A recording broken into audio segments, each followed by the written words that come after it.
Yan, meron sila dito ngayon, homemade na suka. Yan, meron silang homemade na suka. Lagyan natin.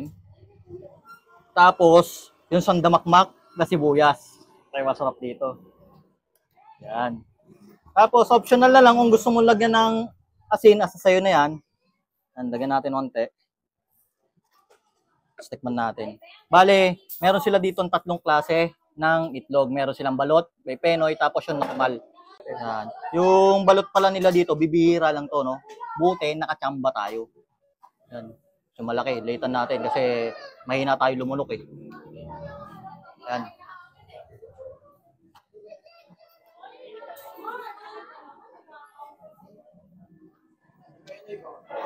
Ang sarap ng ano nila.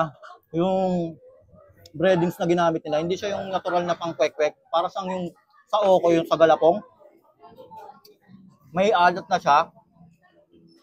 Tapos nagmimix sa kanya yung sarap ng balot at yung sarap ng suka nila dito. Masarap yung suka nila.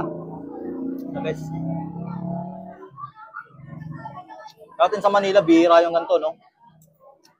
Sarap.